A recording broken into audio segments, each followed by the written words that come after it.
Fish bone impaction or choking అంటామండి. అంటే ఏంటి అంటే ఎప్పుడైతే మనము ఏదైనా పెద్ద సైజులో ఉన్న పీస్ కానీ నట్స్ కానీ ఆర్ ఏదైనా ఫిష్ బోన్ కానీ తింటున్నప్పుడు అది గొంతులో కనుక అడ్డం పడితే దాన్ని ఏమంటామంటే కేఫ్ కొరోనరీ అనే పేరు ఇచ్చారండి దానికి. ఎందుకంటే కేఫ్లో ఉన్నప్పుడు ఏదైనా తింటే అడ్డుపడిందని అన్నట్టుగా అది వెస్ట్రన్ పేరు ఇచ్చారు.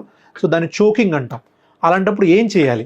ఫస్ట్ అలాంటి వచ్చినప్పుడు ఫస్ట్ చేయాల్సిన పని, పేషెంట్ కనుక అడల్ట్ అయితే more than 12 years more than 15 years కనుక అయితే తనల్ని ముందు ఫ్రంట్కి వంగి వెనక నుంచి గట్టిగా కొట్టాలి ఒకటి.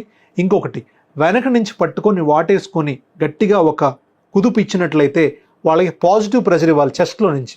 అంటే చెస్ట్లో నుంచి లంగ్స్ని ఒత్తేసి ఒక థ్రస్ట్ ఇవ్వాలి. అప్పుడే కింద నుంచి ఏదైతే అడ్డుపడిందో ఇక్కడ అది ముందుకెళ్ళి వచ్చేస్తుంది. ఈ పద్ధతి కూడా కుదరనప్పుడు లాస్ట్ పద్ధతి ఏంటి అంటే దాన్ని బైపాస్ చేయటం. అంటే ఇక్కడ ఈ లెవెల్లో అబ్స్ట్రక్షన్ ఉంటే దాని కింద లెవెల్లో కట్ చేసి ట్రేకియాని విండ్ పైప్ని కట్ చేసి ఒక ట్యూబ్ చిన్న ట్యూబ్ కనుక పెట్టగలిగితే దాన్ని ట్రేకియాస్టమీ పద్ధతి అంటాం. ఆర్టిఫిషియల్ ట్రేకియాస్టమీ పద్ధతిలో చిన్న ట్యూబ్ పెట్టగలిగితే దీన్ని బైపాస్ అయిపోతుంది పైది. కాబట్టి లంగ్స్లోకి ఎయిర్ వెళ్ళిపోతుంది.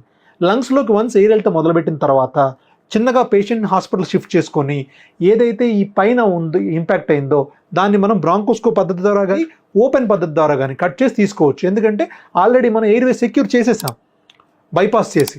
సో కాబట్టి మనం ఈ 3 పద్ధతుల్లో ఇక్కడ ఉన్న ఇంపాక్షన్ అప్పర్ ఎయిర్వేలో అబ్స్ట్రక్షన్ ఏమైనా ఉంటే చోకింగ్ ఏమైనా ఉంటే దాన్ని మనం ఓవర్కమ్ చేయవచ్చు.